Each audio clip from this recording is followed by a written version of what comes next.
Today I'm breaking down the most common issues TCs face and exactly how to solve them without losing your mind.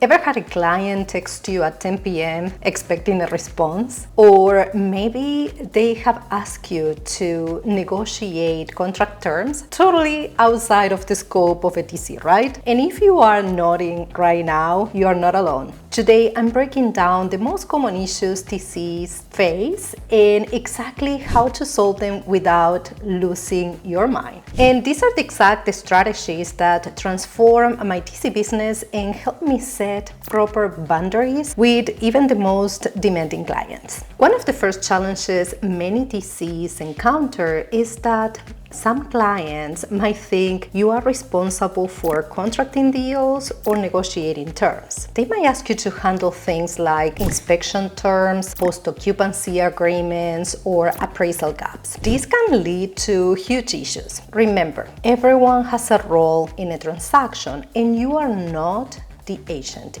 Even though you might have a license, you are not the agent on this transaction. You are the TC. So your place in this file is not to negotiate. Now, we all know that, right? But what is the solution? Well, clear communication is definitely key. Early on, make sure to set expectations with your clients about the scope of your work. Be upfront. Don't be afraid to let them know what you can and what you cannot do. And make sure you direct them to the appropriate professional based on whatever situation you're facing. It could be the broker itself, it could be, the other agent, it could be an attorney, it could be a CPA. Of course, having a contract that aligns your role in detail can help prevent this type of misunderstandings from occurring. And additionally, I will advise you to include this information on your website and make sure you discuss it during your discovery call or onboarding process. And sometimes it takes repetition for someone to truly retain the information you are sharing. And if you ever face this type of challenge, drop a comment below and share how you handle it. Another challenge that I see TCs dealing with is clients who resist signing a formal contract or feel like the onboarding process is too lengthy. They might want to jump straight into the work without the admin steps that can ensure that everything is good to go. Now let's talk about the solution, because while it might be tempting to skip these steps to start faster, doing so can lead to major headaches later on. Having a solid contract in place and going through the onboarding process is actually essential for both you and your client. It establishes expectations, defines your role, and protects you legally. If the clients are hesitant, remind them that this is a professional practice that ensures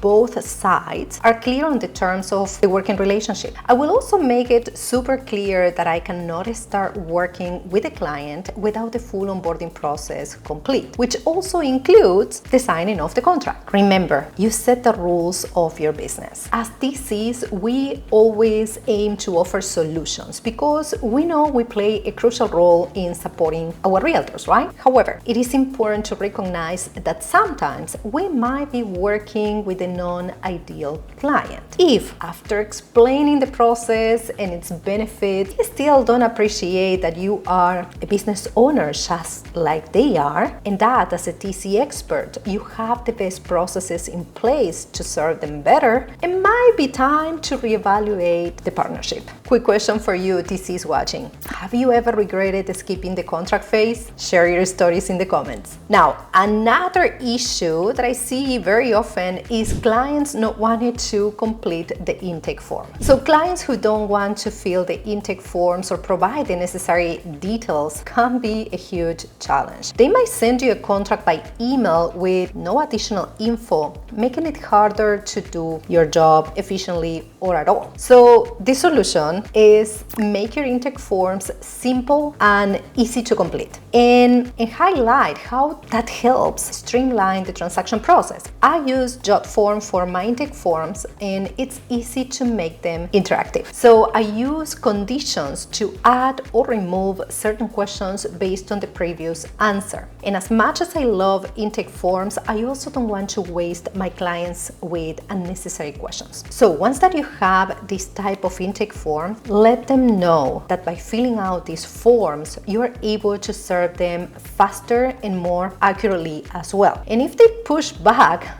politely explain that these steps are essential to avoid delays and errors. And as a business policy, you cannot proceed with opening a file without an intake form. Another thing that I see TCs struggling with are clients that expect them to be available during nights and weekends. And real estate agents often work after hours and during weekends, and they might expect you to be available at all hours too. This can lead to burnout, and if you don't set clear expectations, it's not going to get better. So I recommend that you establish your working hours up front and clearly communicate them with your potential clients. I personally made a point to include this information on my website, in my email signature, in my TC agreement, and of course during the onboarding process, because the reality is that it's your responsibility to protect your time off. But let me share something with you, because you're not the only one dealing with that. I've been working with some of my clients for a long time, and still I find myself reminding them about my hours of operations. Sometimes I receive emails at 4:45 with a new contract. The way that I handle is I reply with the congratulations, and I let them know that this contract is going to be promptly processed the next business day, since my cutoff time is at 3:30 p.m. Now, if I know that something is pending resolution, and let's say it's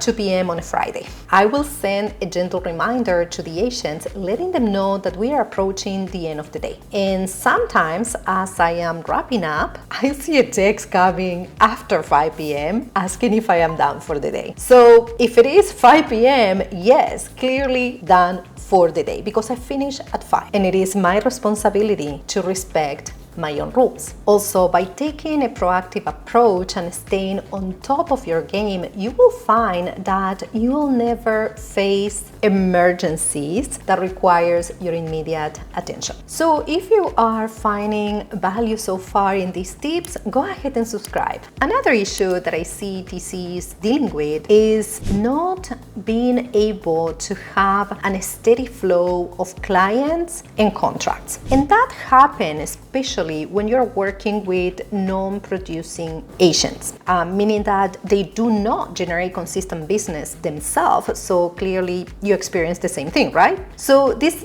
definitely make it difficult to maintain a steady stream of work and income especially. So for this solution, you will have to focus on building strong relationships with the clients you have and ask for referrals. Also, you will have to network with other professionals in the real estate industry, such as brokers, lenders, and title companies who can send business your way. That is a great strategy. And of course, you can always consider offering incentives for referrals or creating a strong online presence that can help you attract clients who align with your ideal business model. And I think that a lot of DCs also struggle with time management. We're often juggling more than just the coordination work.